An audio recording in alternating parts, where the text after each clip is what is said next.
बानू, मी तुला तुझ्या वाड्यावर घेऊन जायला आलोय.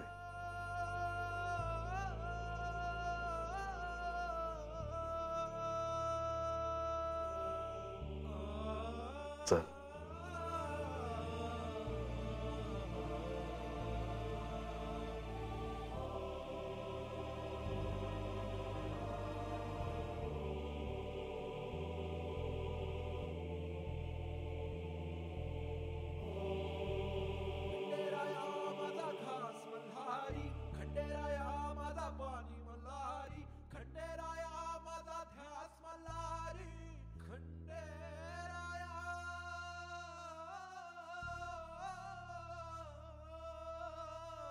नामागुमी पायरी तुझी देवा, नामागू तुझी मी सावली देवा, मला गावाला सारा जग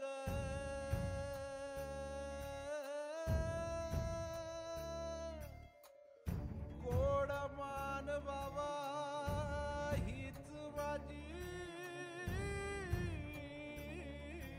सेवा.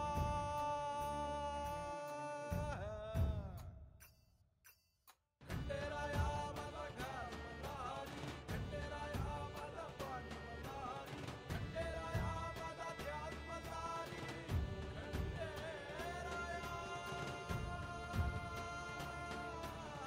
खंडेराया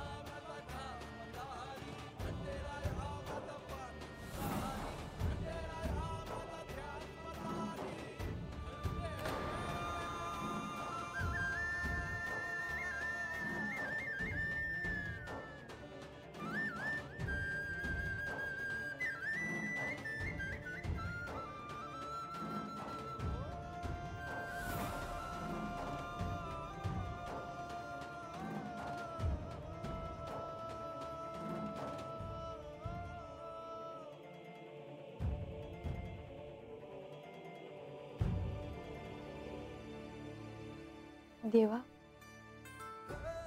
मला वाटलं नव्हतं का मी पुण्यांदा हात येईन.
पर देवा, मला ठाव होत का तुम्ही मला कवा बी काय बी कमी पडू देणार नाही. तुमचा आशीर्वाद आहे माझ्यावर. बानू, मागच्या वेळेस जेव्हा तू जेजुरीमध्ये आली होतीस तेव्हा देखील तुला असंच तिष्ठत उभं राहावं लागलं आणि ह्यावेळी देखील तुला तसंच बाहेर उभं राहावं लागलं. होय, पर तुम्ही मला एकटं पडू दिलं नसतं हे ठाव आहे मला. नाही बानू, ह्या वेळेस तू एकटीच होतीस. मी नव्हतो तुझ्या बरोबर. नव्हतात, पर आलात नव. बानू, मी तुला म्हणालो होतो ना की तू ह्या जेजुरीत परत येशील, ते सन्मानाने. होय, पर एक सांगू का जी? सांग बानू, मनात कोणताही संकोच नको बाळगूस.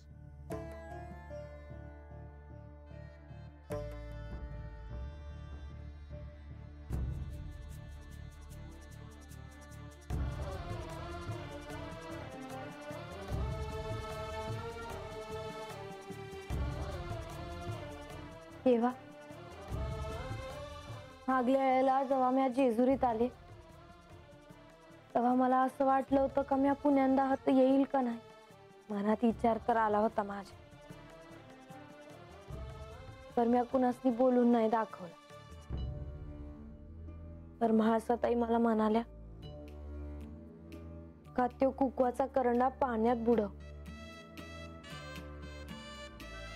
आणि मला म्हणल्या का पुण्यांदा आता कधी बी येऊ नकस. देवा, तेव्हा खरंच असं वाटलं होतं का पुण्यांदा मला आता येता यायचं नाही.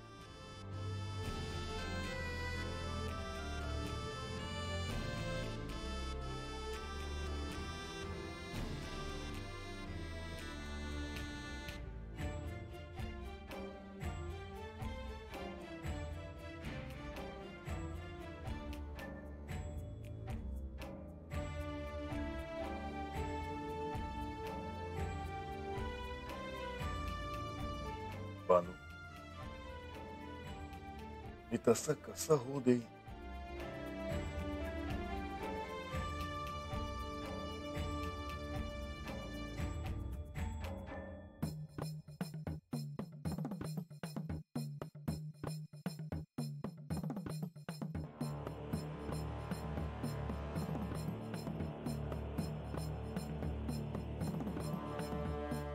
आई, तू अजून जागी आहेस? हो, कारण तू जागी आहेस. तुला सुखाने झोप लागल्याशिवाय मी कशी झोपू शकेन माझा? का कोणास ठाऊक, पण बानू जेजुरीत नसताना हे माझ्यापासून दूर आहेत असं मला वाटायचं. पण आता ती परत जेजुरीत आली आहे, तरीही हे माझ्यापासून दूर आहेत असंच मला वाटतंय.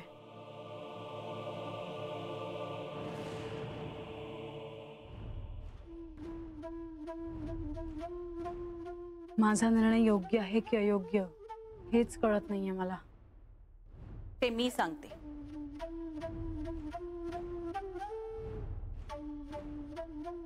तुझा हा निर्णय अगदी योग्य आहे माळसा. आज जरी काही क्षणांपुरते श्री खंडेराय तुझ्यापासून लांब बसले तरी तुझ्या निर्णयामुळे ते लांब जाणार नाहीत ह्याची खात्री आहे मला. पण आई, काही बोलू नको. सगळ्यात पहिले हा विचार करणं थांबव की तुझा निर्णय चुकला आहे म्हणून. तुझा निर्णय योग्य कसा आहे हे तुला लवकरच कळेल. मला तुला केवळ इतकंच सांगायचं आहे की यापुढे या साऱ्यावर नियंत्रण कसं ठेवता येईल ह्याकडे तुला दुर्लक्ष करून चालणार नाही. म्हणजे हेच की आता साऱ्या गोष्टी तुझ्या हातात कशा राहतील ह्याकडे लक्ष द्यायला हवं माझा. त्या बानूला डोक्यावर बसून देऊ नकोस हे ध्यानात ठेव. तू बानूला जेजुरीत येण्याची अनुमती दिलीस त्यामुळे तिला असं वाटेल की आपण क्षमा याचना केली म्हणजे झालं. पण तसं होऊ देऊ नकोस. तिला डोक्यावर बसून घेऊ नकोस. ती कायम तुझ्या आज्ञेत कशी राहील ह्याचा विचार कर. तुला काय म्हणायचंय हे माझ्या लक्षात आलं आहे. मी ध्यानात ठेवेन. ए गंगे, जायचं का? दोस्त काय का काय बी बोलतायस? देव गेला आहे आत बानुताईंचं. रातभर काय बाहेरच थांबायचं का? धीर धरा. इथनं माघार जाणार ना सांगू ठेवतोय अदुगर. आता राहून काय करणार? काय करणार म्हणजे? काम करणार आणि काय करणार? तुम्ही हा मग अहो, अजून आपला संसार बी नाही सुरू झाला. समज चांगलं कधी होणार? होईल ग. आता देवाच्या पायाशी आलोय का नाही समज चांगलं होईल बघ. मग त्यांच्याकडेच काम मागा की. मागतो काय करू नको. आणि मी एक सांगते, आपण हात नाही राहायचं. गावात जागा बघा लगेच. बघू. तर तुमची आई काय करू देत नव्हती. आता ती नाही तर माझा संसार तरी उभा करू देत मला. ए बघा काहीतरी बरं ना ग. आईला काम नाव ठेवती ग. नाकाला झोंबलं वाटतं. नाकाला झोंबली. देवांची गाठ भेट का होती झाल्या असं काय मधीच.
बानू, जसं जेजुरीत आल्यामुळे तुला आनंद झाला आहे तसाच मला देखील आनंद झाला आहे. बानू, तुझं जेजुरीत येणं जसं तुझ्यासाठी महत्वाचं आहे तसंच ते म्हाळसेसाठी देखील अत्यंत महत्वाचं आहे. म्हाळसेने तुला जेजुरीत येण्याचे निमंत्रण पाठवले आणि ते तू नाकारलेस तेव्हा काय घडेल अशी परिस्थिती निर्माण झाली होती. कारण म्हाळसेने ठाम निर्णय घेतला होता की तुला गडावरच काय, तुला जेजुरीत देखील ती प्रवेश नाकारणार होती. होय देवा, ठाव आहे मला. जेव्हा मी म्हाळसाताईंनी पाठवलेल्या अवतानाला नाही म्हणून उत्तर दिलं तेव्हा त्यासनी राग आला असणार हे ठाव होतं मला.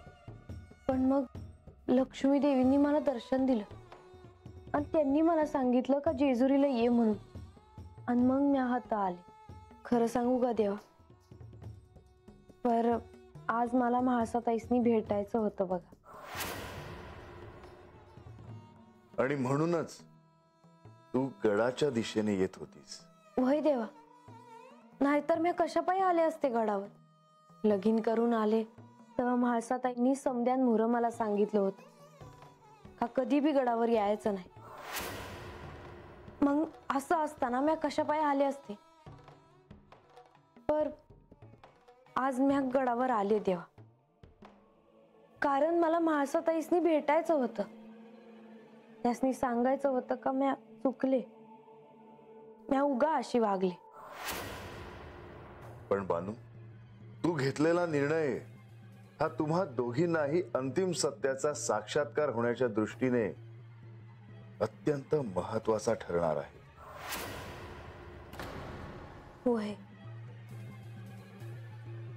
पर देवा, मी जेव्हा चंदनपुरीत होते समध्यासनी असं वाटायचं का मी जेजुरीला जावं, पर मलाच ते न गवत. बानू, अजून देखील तुला तसंच वाटतंय?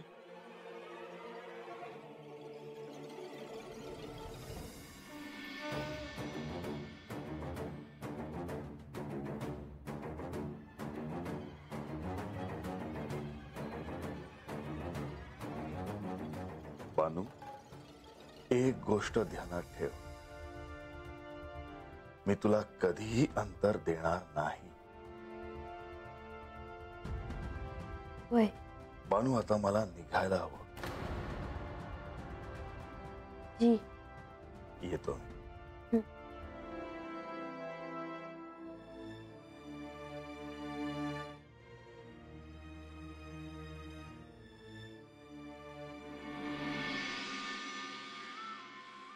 झालं ना काम आता? बानूबाई आल्या ना वाड्यावर. का र असं काय विचारतायस? तसं नाही, म्हणजे घरला जायचं होतं, काम झालं असेल तर. नाही, अजून काम झालेलं नाही. आता काय काम आहे? अरे गणोबा, अरे देव आल्यात का अजून गडावर? देव गडावर आलं की मग आपलं काम झालं. मग घरला गेलं की चालत. राघोबा, अरे हे गणोबाना विचारलं तर चालल. बरोबर आहे, माझं लगीन झालेलं आहे, तू तर एकलाच आहेस. बरं बरं, एक काम करा, देव आलं की नाही तुम्ही दोघं बी जावा घरी, मी हाय हात. मग आम्ही जाऊ घरला. थांबा, उद्या तुम्हा दोघांनी बी एक काम आहे. जी. राघोबा, तुम्ही बानूबाईंच्या वाड्याबाहेर थांबा, त्यासनी काय हवं काय नको ते बघा. हा ना म्या. गणोबा, तुम्ही हातच थांबा, देवासनी काय हवं काय नको ते बघा, आणि देवीसाठी काही सांगावं असेल तर त्यो द्या. जी. हा. अहो, आता सारे काही आपल्या मनासारखे झाले आहे ना. हो, काय करणार, मनावर दगड ठेवून सुज्ञपणे निर्णय घ्यावा लागतो. ती बानू कितीही नको असली तरी तिने इथे राहणंच योग्य ठरेल. तिच्या मागे देव गेले असते तर माझ्या माणसाने काय केलं असतं? अहो, पण आपल्याला जे साध्य करायचे होते ते घडले आहे, आपले काम झाले आहे. नाही, आपलं काम अजून झालेलं नाही. अहो, आता आणखी काय काम राहिले? अहो, इथे आपल्या लेकीचा संसार आहे, तिला आपली आवश्यकता आहे.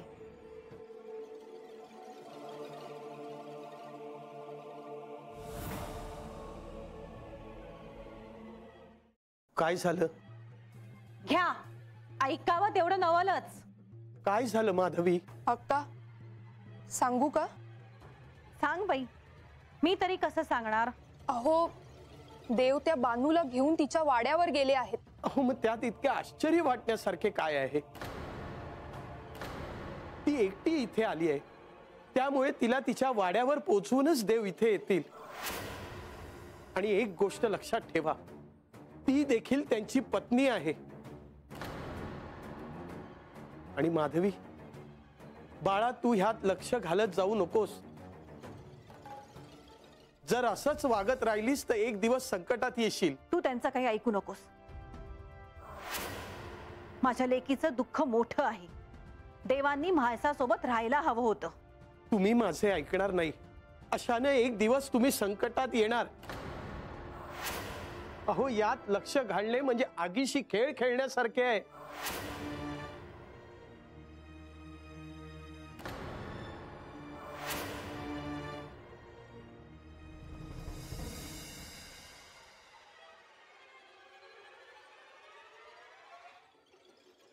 म्हाळसा, आज तुमचं समाधान झालं असेल ना? तुम्हाला जे हवं होतं ते मिळालं. बानूने जेजुरीत राहावं हेच तुम्हाला हवं होतं ना? होय, कारण ते भविष्यासाठी आवश्यक आहे.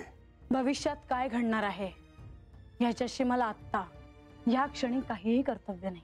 म्हाळसा, तुझ्या मनातील साशंकता बाजूला ठेव.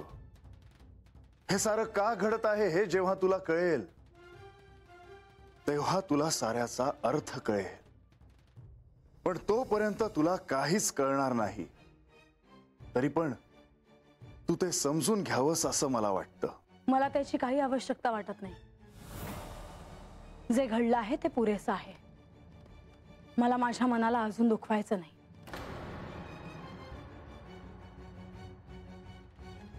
बानू जेजुरीत आली आहे. तुम्ही तिला तिच्या वाड्यात सोडून आलात. पुन्हा आधीसारखं घडतं आहे. त्यामुळे सगळ्यांना आधीसारखं नियमांचं पालन करावं लागेल. 15 2च वेळा मी तिला भेटायला जावं हेच तुला अपेक्षित आहे ना? हो, तसंच होईल.